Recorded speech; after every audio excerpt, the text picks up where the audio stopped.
Today we are talking the Best Supporting Actress race for this year's Oscars ceremony. And the reason I decided to do this one now is now that Daniel Deadwyler for The Piano Lesson, now that Ariana Grande for Wicked, now that they're both available to be seen and they're two names that are certainly in this conversation, I wanted to revisit this category that I had done a few months ago because it has really changed. So now is a perfect time to talk about the state of this Oscars race.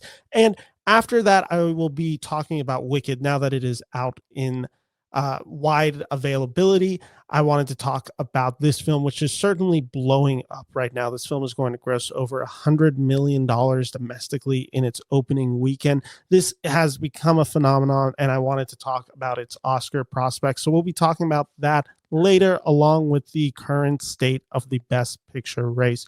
But let's just start off with the Best Supporting Actress. So we're going to do some tiers. Again, I had done this a few weeks ago as well. People seem to respond well to it. So we're going to be doing it again. We have a few categories here. We have the locks. We have the serious contenders. We have the spoilers. We have the it feels over. We have the it is over. And then we have it's so over. Spoiler, only one person is going in that it's so over category. I think I have like 23 names on this list. I have a loose idea of what I'm going to do, but it's actually going to be a little improvisational today because I'm not positive exactly how I'm going to end up. Let's just give an overview of this race right now. I legitimately think there is two locks and then a bunch of question marks. And even the two locks, I'm kind of leaning towards the idea that there might only be one. I have a lot of questions about this category, but let's just start with the one everyone is curious about. Now that Ariana Grande, now that we've seen this performance in Wicked, and now that we know it's actually pretty damn good, where does this one fall? A few weeks ago, people were even clowning at the idea. I think I had her at like number 11 or 12, and my justification was saying something along the lines of, listen, this role is going to involve a lot of singing and a lot of comedy, especially in part one. Ariana Grande is very funny and she can sing very well. There's a chance that she would do very well with this performance of Galinda. Well, luckily, I was not only proven right, she amazed me in this movie. I think she is incredible in Wicked, and I think she has a dramatic element that we underrate for her as an actress. And yeah, she is definitely in this category. I think it is actually safe to say I kind of think she's a lock for Wicked. And this is where I was getting a little concerned. I'm like, what if I'm overestimating Wicked? What if I'm just buying into the hype of this weekend? I certainly thought about all of those variables. So it's safe to say right now in my head, she's number two. However, I feel pretty good about her being in this race and at least earning the nomination, maybe even pulling an upset win. We'll get to it as we get to who our number one will be, which will be in a few spots. But right now, I'm feeling very positive and bullish on Ariana Grande for Wicked. So let's jump over to our next performance, which some people had rated high. It is Maria Bakalova for the film The Apprentice, which is she plays Ivana Trump, the wife of Donald Trump in the late 70s and 80s. Maria Bakalova from Borat 2 fame. This one's an interesting one, like legitimately an interesting one because, you know, about a month ago, we didn't know who the new president would be. And now we know who the new president will be. And there's going to be a question of, is there going to be disruption because of that? Is the Academy going to want to make a statement to almost quote unquote resist Donald Trump? Or are they really just not going to want to deal with this? I don't think they're going to want to deal with it. And I kind of think The Apprentice, any chance that it had, has just kind of fiddled away. With that all said, I also didn't think Maria Bakalova was that great in The Apprentice. She's certainly the least underwritten character in the film, or I should say she's the most underwritten character in the film.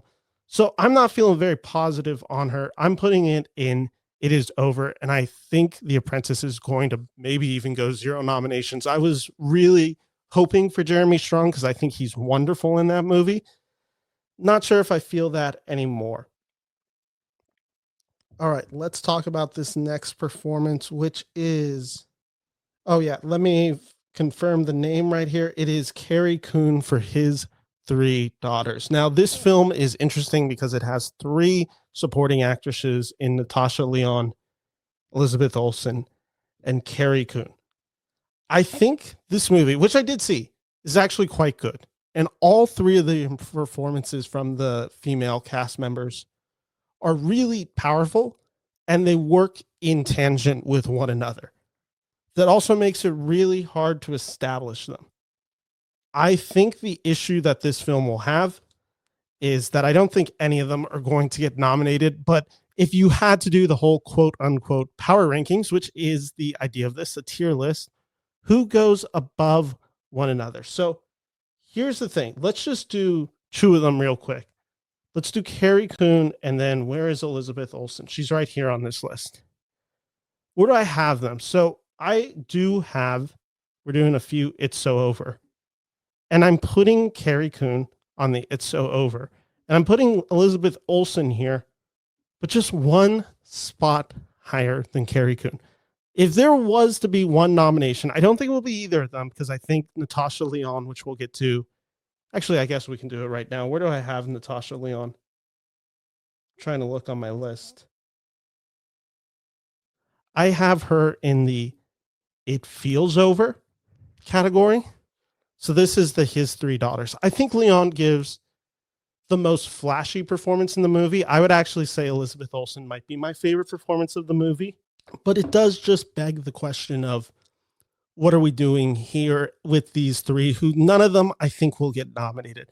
I think Lyonne has the flashier. I think Elizabeth Olsen has a really big emotional scene, and I think Carie Coon comes in three. So that's the His Three Daughters conundrum. I wish this movie was more in contention. It just doesn't feel like it is. So that's His Three Daughters. So now let's move over to this one's an interesting one. I had heard so much about this movie when I had last done my best supporting actress power rankings.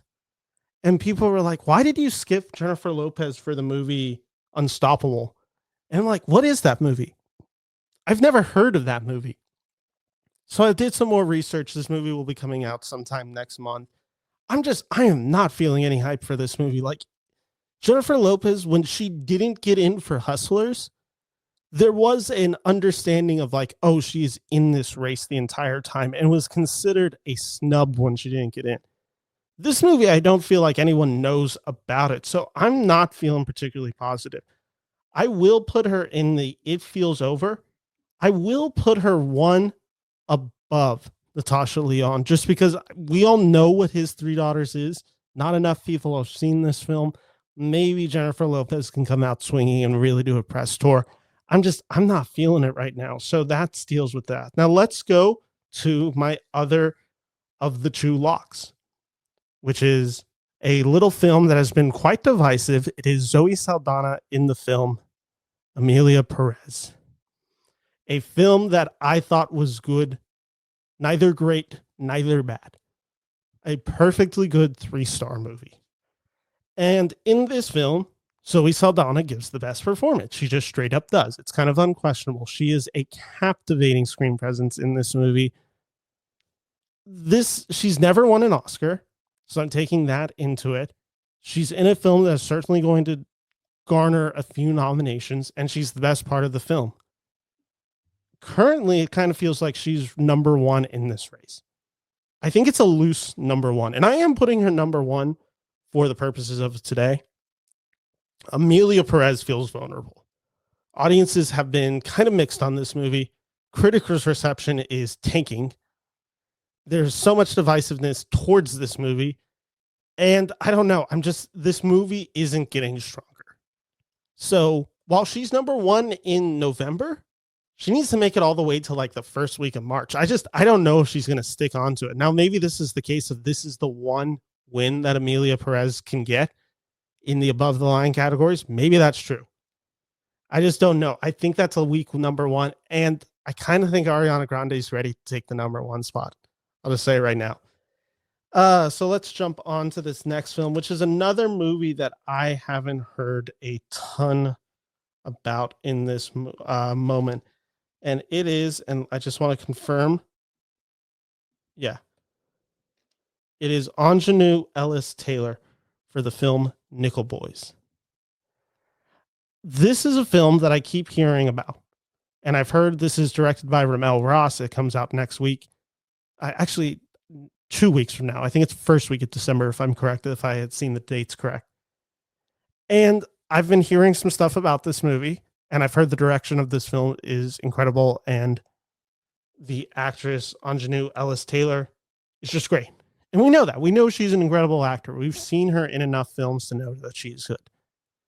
And I kind of keep hearing that Nickel Boys, like, compare it last year to American Fiction in that film's release strategy, where it was like, when are we going to see this film? When are we going to see this film? And then they make a huge push for it at the end, and then it gets a few nominations. And that's kind of what I've been hearing with the Aujanue Ellis Taylor performance. So I don't know. I don't think it is over. I think she's a contender, but I just need to see Nickel Boys to be more sure / kind of see what this reception of this film was going to be. So I'm going to put her in the spoilers category. Again, not exactly sure what to do with her, but feel good enough to like say that there's certainly some Nickel Boys hype that I'm hearing. Let's go over to the next one. This one's an interesting one. I had this person in my top 5 last time, and I'm not sure how I feel about this. It's Felicity Jones for The Brutalist. Now, she, of course, emerged on the screen for a lot of people for Theory of Everything in 2014.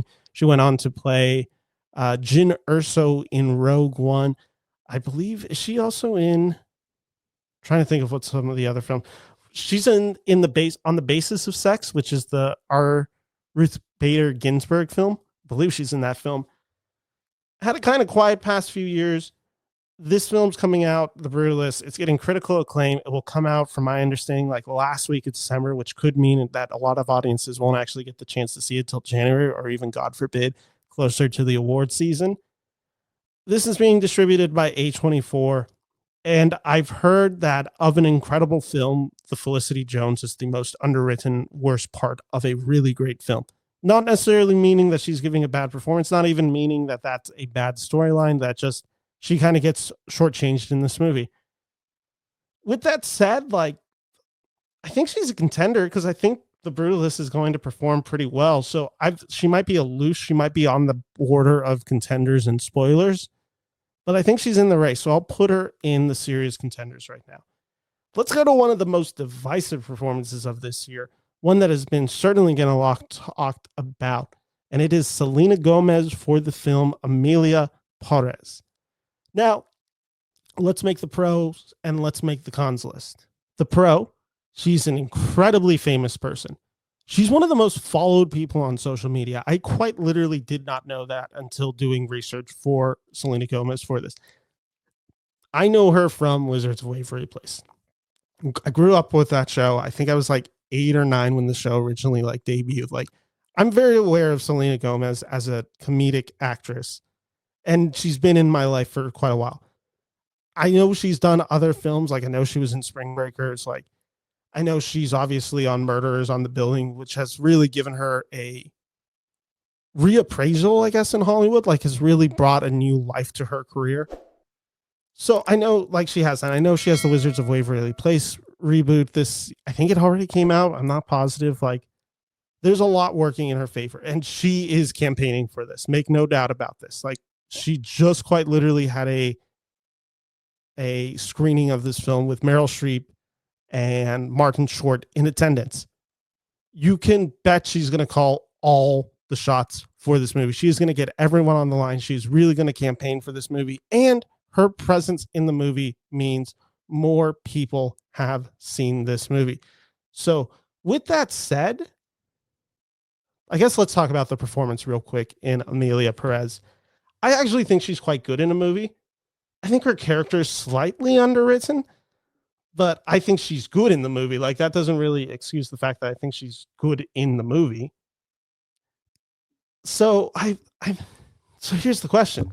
Emilia Perez, the con of this is, I already mentioned how I thought the Zoe Saldana performance was already a little bit in danger for possibly dropping out of the #1 spot due to how divisive this movie has been.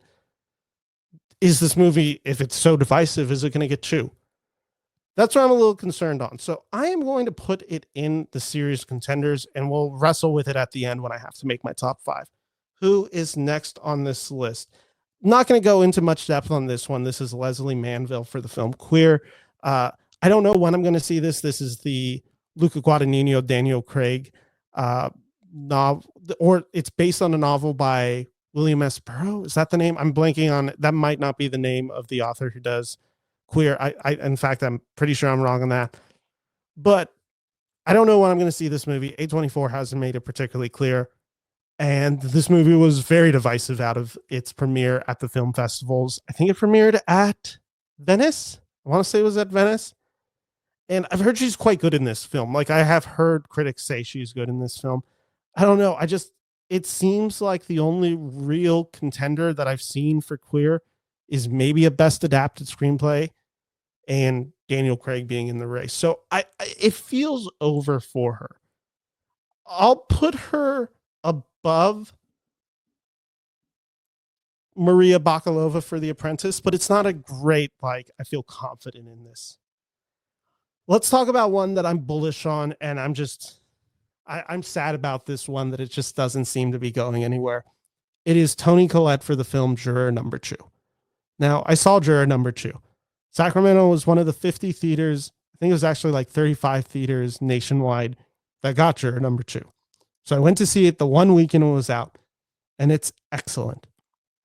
Quite literally so good. Clint Eastwood's just an incredible director, and he really proves himself. And if this is his last movie, it's just shameful what Warner Brothers did to this movie. And Toni Collette is great in this movie. I mean, she is such a knockout performance in this movie, and it's a meaty role for her to get a Best Supporting Actress nomination. And I kept thinking about the Richard Jewell nomination that Kathy Bates got that year in 2019. I'm like, you know what? Maybe Toni Collette could kind of do another thing similar to that. I'm not feeling it. There's just no hype on this movie. People who have seen this movie have been very positive on this movie. I wish this film was given the treatment, but Warner Brothers isn't seemingly paying attention to it. I wish I could put it in the spoilers category, but I really think realistically, it is number 1 and it feels over. And that's a damn shame. Juror Number 2 is such a good film. Remember how I mentioned the It's So Over category? Yeah, we got Lady Gaga and Joker Folly Ado for this category. I was so, you guys might even remember on this channel, I said at the beginning of the year that I thought Lady Gaga was the front runner to win Best Supporting Actress for portraying Harley Quinn. I made the case if Joker can get Joaquin Phoenix as Best Actor, the Academy loves Lady Gaga. Why can't they give it to her for Harley Quinn? Well, the reason they can't give it to her is because the film is a giant piece of crap. Let's talk about the next performance on this list. It looks like it is, I think it is, sorry, I'm having trouble seeing. I think this is Danielle Deadwyler for The Piano Lesson.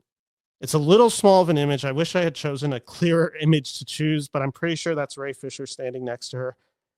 It is Danielle Deadwyler for The Piano Lesson, a movie that I just saw today, and I'll have a review of it out in the next few days. I think Tuesday is when it will be dropping. Malcolm Washington's a really talented director at adapting August Wilson's novel. Danielle Deadwyler is good in the movie, but I didn't leave impacted by the movie. I'll just kind of say that in my review. She obviously got shortchanged for, I think it was 2022 for Best Actress for Till, which she is incredible in. I don't know.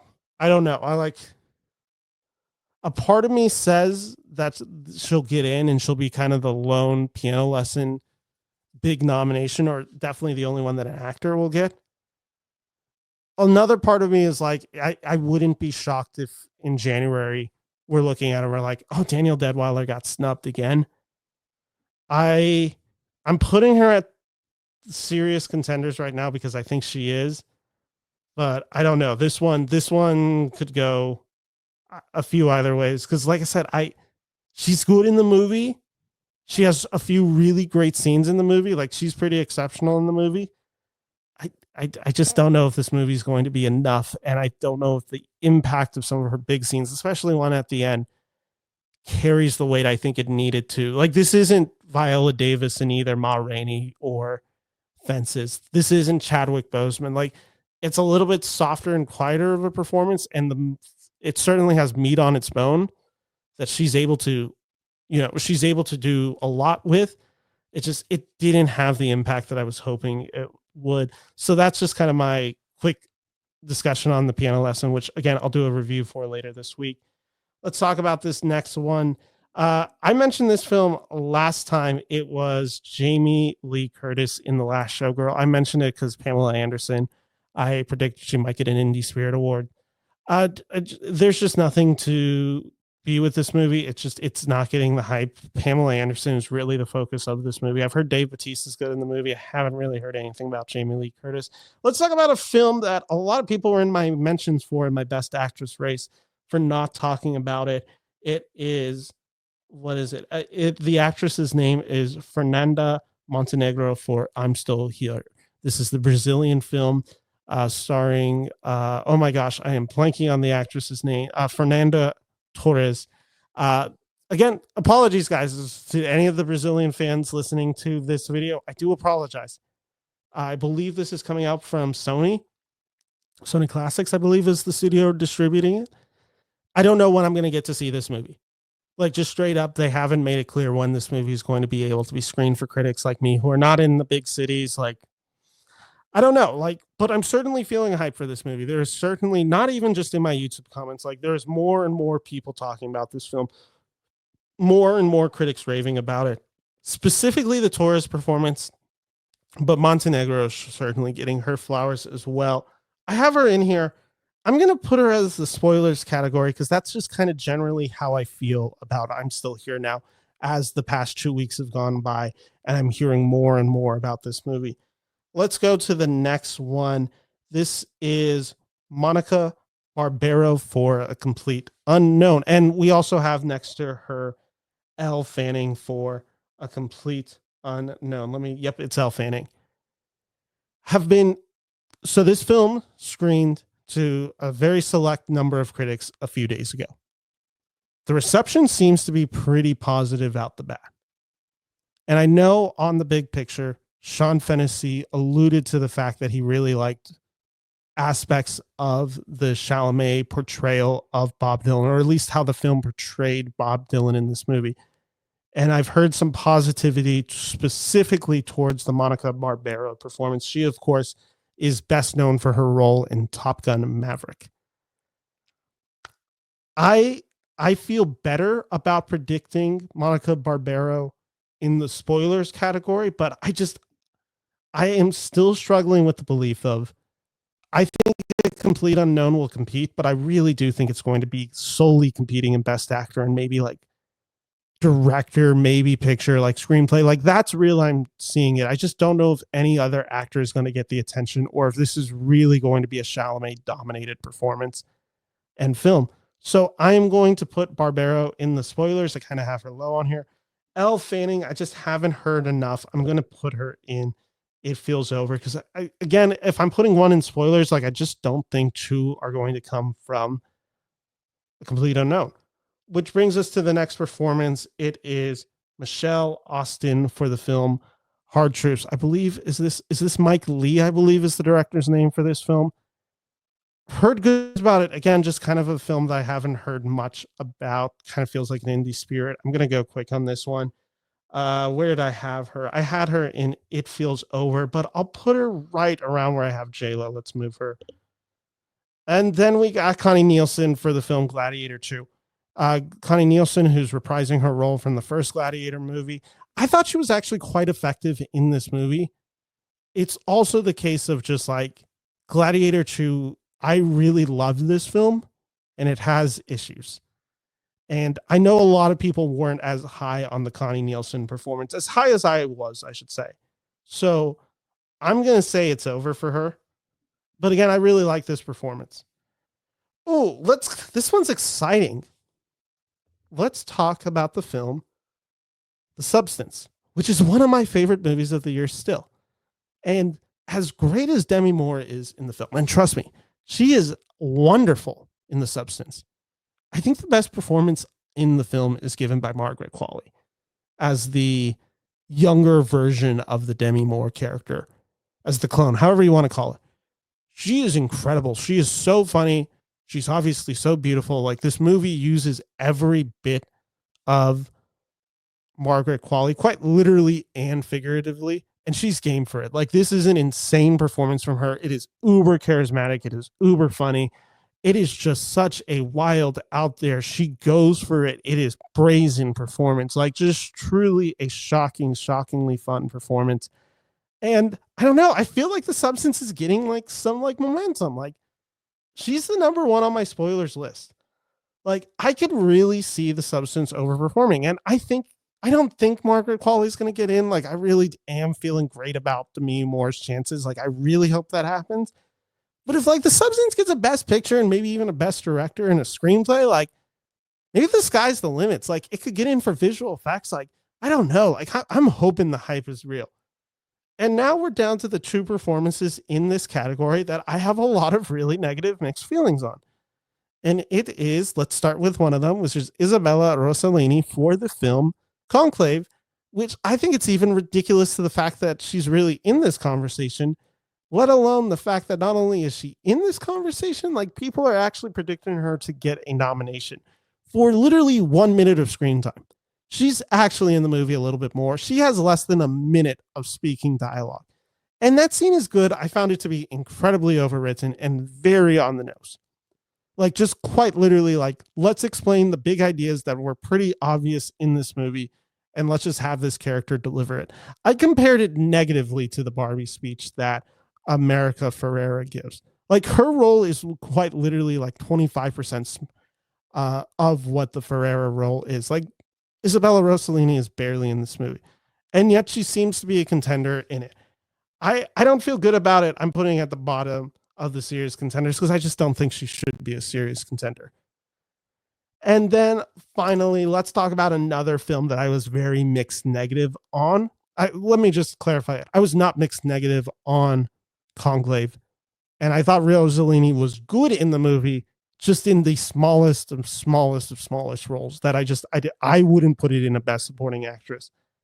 The other one, though, that I want to talk about is Saoirse Ronan. Saoirse. I literally had the pronunciation and I lost the paper. Ronan for the film Blitz, directed by Steve McQueen. And let's just kind of get into this film, which I did review on my channel a few weeks ago. Ronan's a really talented actress, and I just think, and I mean, you obviously, if Steve McQueen offers you a role in his movie, you're going to take it. And she did the right thing by taking this role. I just didn't care for the film Blitz, and to be honest, I didn't think Ronan was particularly good in the film Blitz. Like, I didn't buy into this mother dynamic. Like, I didn't buy into the mother son. Like, her character is bizarre.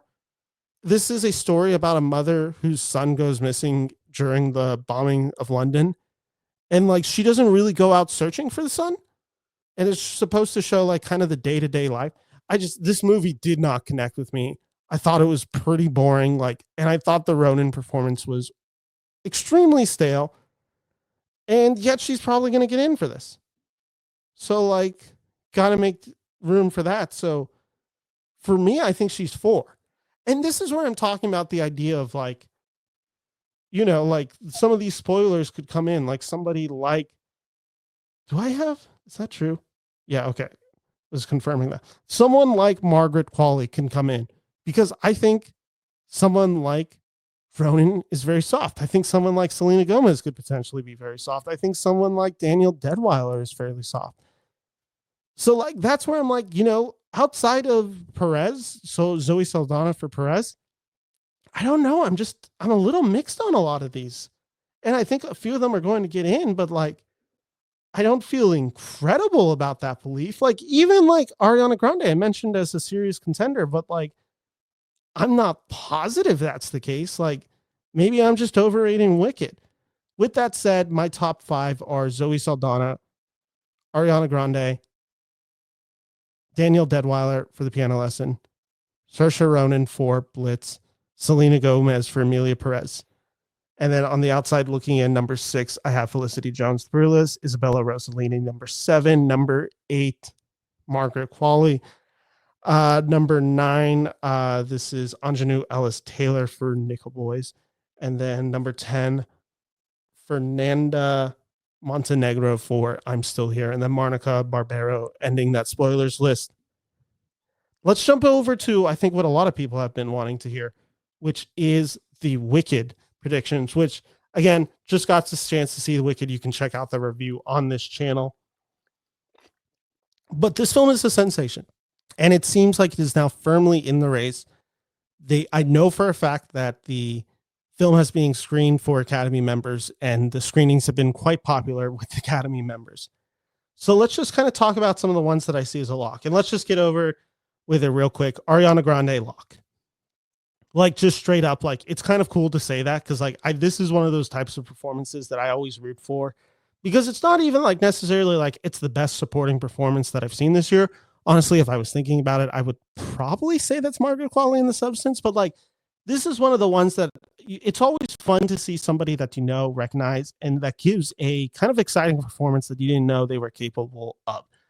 I feel more like championing Ariana Grande than I would Zoe Saldana for a movie I didn't feel as positive on with Emilia Perez.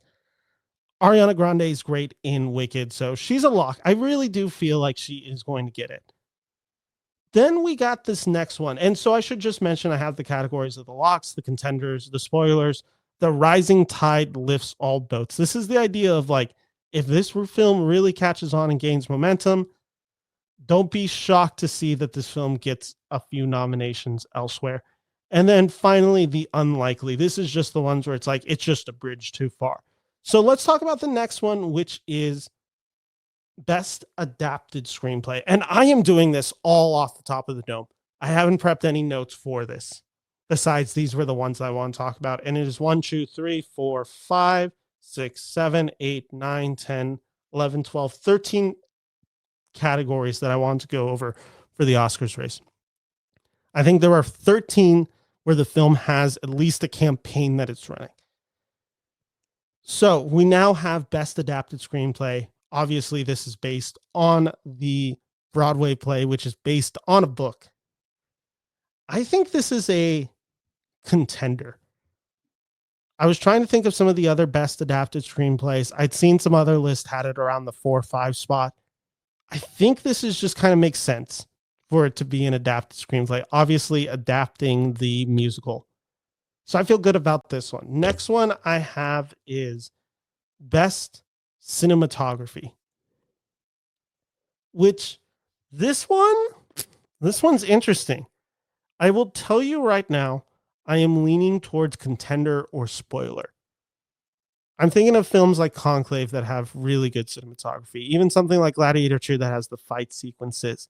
Now, however, this is a movie that has a lot of dance sequences, and musicals can typically get this nomination for the contenders. I'm pretty sure La La Land got cinematography. Just it kind of gets mixed in with the choreography like aspect of it. I'm trying to think if there's any obviously there's some really strong cinematography categories. I think Nora has really good cinematography. I think Emilia Perez has pretty good cinematography. I believe I've heard The Brutalist has good ones. Like, this is competitive. So I don't know if I'd necessarily think.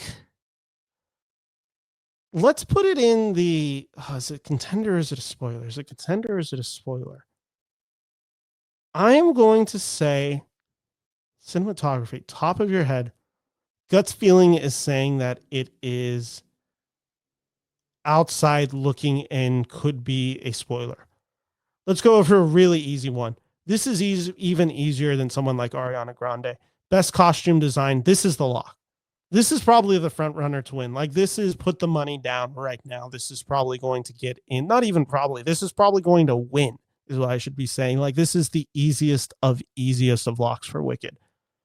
Let's go over. Now we have Cynthia Erivo for her performance. So let's just kind of go over the best actress race as we had it, I think, last week. Last week, I had at my number 1 spot I said Mikey Madison. I know I had Carla Sofia Gaston for Emilia Perez on that list. I know I had Demi Moore on that list. I had Angelina Jolie, and I had oh my gosh, what is her name? Nicole Kidman for Baby Girl. Those are 5 really strong names. I think Erivo is in there just for Defying Gravity, but I don't know if she cracks the top 5. Especially because she has other names who could come in. Like, I mean, obviously, Fernanda Torres has become quite popular for I'm Still Here. Like, we're hearing a lot of that, and I'm hearing it a lot on my YouTube channel. I think but she does Defying Gravity. Like, could someone like Jolie get kicked out of there? But then you have Ronan, who's in there for the Outrun. Like, who's also a contender. And then you have Amy Adams for Night Bitch, which probably isn't a contender, but could be. I'm going to say the contender. I think Defying Gravity alone. But then here's the other case. Like, you could give it to Erivo next year. But the thing is, like, if I know there's no Oscar voters listening to this, but if there was, like, let's just say, if you are on the fence of giving it to Erivo this year, but you're like, oh, well, it's part 1, we'll give it to her for part 2 next year. No scene is going to compare to Defying Gravity. It's just not. Like, that's impossible. Like, get that out of your mind right now. Like, Defying Gravity is the reason, like, that's their big moment. Like, that you've seen the triumphant, like, that, not saying that part 2 she's not going to have, like, give a wonderful performance. She probably is, but, like, Defying Gravity is the song.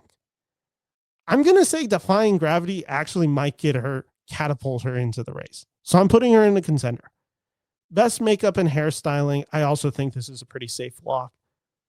Best picture, I also think it's a pretty safe lock. Best sound, that sounds interesting. I think a musical element of it, usually musical gets in for it. My mom actually complained about the sound in Wicked. She didn't know if it was her theater or the noise of just the sound mixing in the film. I actually thought the sound was pretty good. Like, I didn't notice it, but I still think it's a contender. I think it's pretty safe. Best, what is this? Oh, best production design. This film uses a lot of CGI, and that's where I'm a little like, are we positive this is going to get in the production design? Even though there is a lot of production design in this movie, I think it incorporates this production design nicely with the CGI, and it really helps salvage some of the CGI, which isn't always so great in the movie. I'm going to say, in favor of it, I am going to say it's a spoiler. I don't know if it's in, but I think it could be in. Best visual effects, I know people have had issues with the visual effects. And I mean, even in my review that I posted a few days ago, I stated some of my issues with the visual effects. I still just think this film's enough of a phenomenon and it's going to get in. I'll put it as a pretty serious contender, just with some hesitations due to some of it. John M. Chu for directing this film. So directors are a weird one because there's so many contenders. We got Sean Baker for Honora. We got Brady Corbett for The Brutalist. We got Audiard for Emilia Perez. That's 3. We got Denis Villeneuve for Dune Part 2, which could easily get in. We have Edward Berger for Conclave. Like, I think that's what a lot of people are thinking the top 5 are going to end up being. But then you have someone like Almodovar for The Room Next Door. Then you got 2 for Wicked. That's another few. Ridley Scott's never won a director nomination, and I had predicted him to win. Like, that's on the back of my mind too. Like, Gladiator 2, I don't think it's likely now, but like, it's there.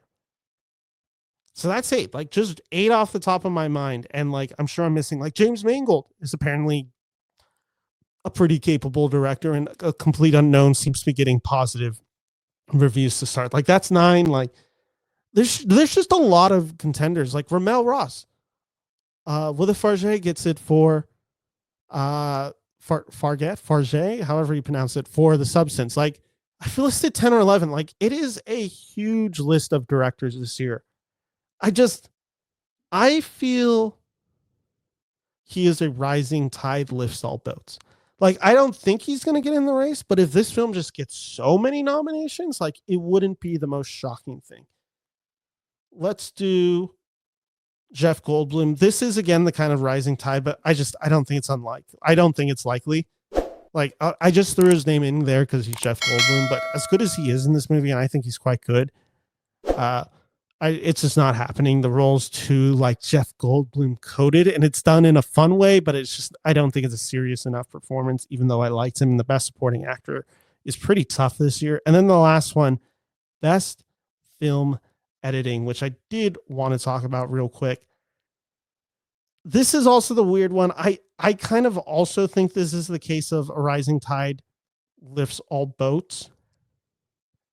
It's just like for editing, like you already got like Emilia Perez has very flashy ones. Like a film like Saturday Night has very clear editing. Like Sean Baker for Nora, like Dune Part 2, like Gladiator 2. Like there's so many of these films that have it. Like Nosferatu's even a film that could like be in this conversation. So I'm like, how many nominations is Wicked actually going to get? I think it's like, let's do the game of 8. Is it going to get to 8? So let's call it 7.5. Over or under 7.5. And I think 4 of them are locks. I think it's getting costume. I think it's getting Ariana Grande. I think it's getting makeup and hairstyling. I think it's getting best picture. I think it's probably going to get sound. It's probably going to get visual effects. So that's 6 that I feel pretty damn comfortable saying it will get. Then you got adapted screenplay, which I'm like 50-50 on, but I think it's still a serious contender, and I think it might even get in there.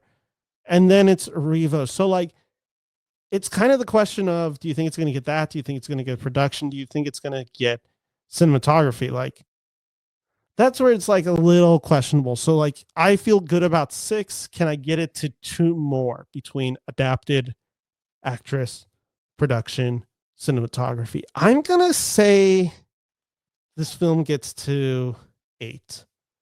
I'm going to say it's going to pick up. It's like predicting the electoral college.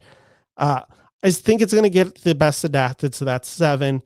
And then I think between the 3 and maybe even like possible film editing, I think it can get to 8.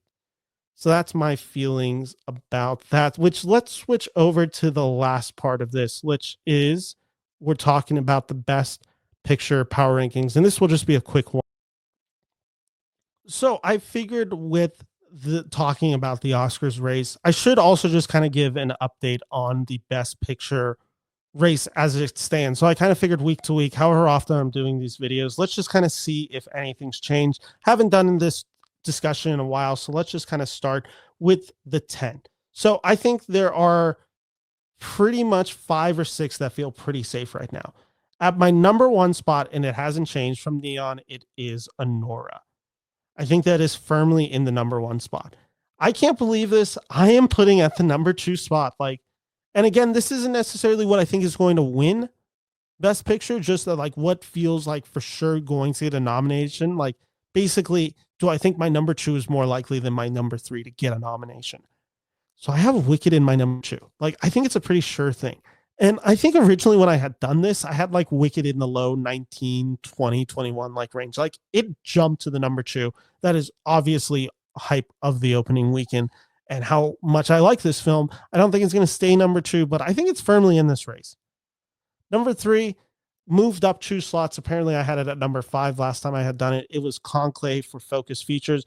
I think this is the case, and you might see it on this list in a second, where I just don't know how I feel about this entire race, and Conclave has just seemed to stay steady since its release, and it just feels like it's going to keep that momentum up.